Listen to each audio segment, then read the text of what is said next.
एक बड़ी प्रसिद्ध कथा है, जगन्नाथपुरी का एक वैष्णव भक्त था। वो भगवान से जाके बहुत रोता था, हे जगन्नाथ भगवान, मेरे जीवन में बहुत कष्ट है, मुझे मेरे दुख दूर करो। इतना रोता। एक दिन जगन्नाथ भगवान प्रकट हो गए। बोले क्या हुआ? बोले मेरे जीवन में बहुत दुख है। जगन्नाथ जी बोले सब अपने प्रारब्ध का भोग करते हैं, तुझे क्या चाहिए? बोले मुझे ये नहीं चाहिए कि आप दुख दूर करो, बस मैं जब दुख आता है तो मुझे बहुत अकेलापन लगता है, मुझे ऐसा कुछ बताओ कि मुझे पता लगा करे कि आप मेरे साथ हो।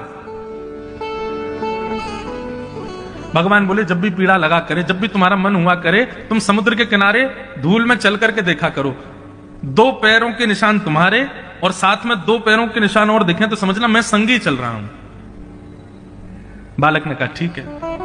अब तो वो रोज जाता समुद्र के किनारे चल करके देखता तो 2 पैरों के निशान उसके और बगल में 2 पैरों के चिन्ह ठाकुर जी के। वो बड़ा खुश हो जाता कि चलो ठाकुर जी मेरे साथ हैं। एक बार उसके जीवन में बहुत विषम कष्ट की घड़ी आई, माता पिता पधार गए और भी कुछ अनहोनी हो गई। रोता बिलकता हुआ समुद्र के किनारे गया, चल करके जैसे ही देखा, बगल में देखा तो ठाकुर जी के चरण चिन्ह नहीं थे। रोने लगा, जगन्नाथ जगन्नाथ जगन्नाथ रक्षमाम महाबाहो महाबाहो महाबाहो पाहिमाम पुकारने लगा। जगन्नाथ जी प्रकट हो गए।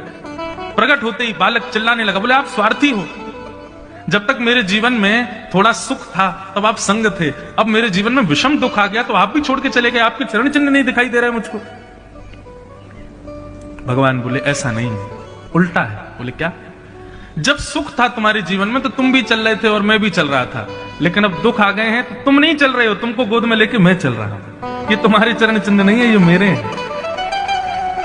सुख की घड़ी में मैं छोड़ देता हूं, चलो तुम भी, क्योंकि अब सब ठीक है। लेकिन जब विषम परिस्थिति मेरे वैष्णव के जीवन में आती है वो नहीं चलता, फिर मैं उसको गोद में लेकर के चलता हूं।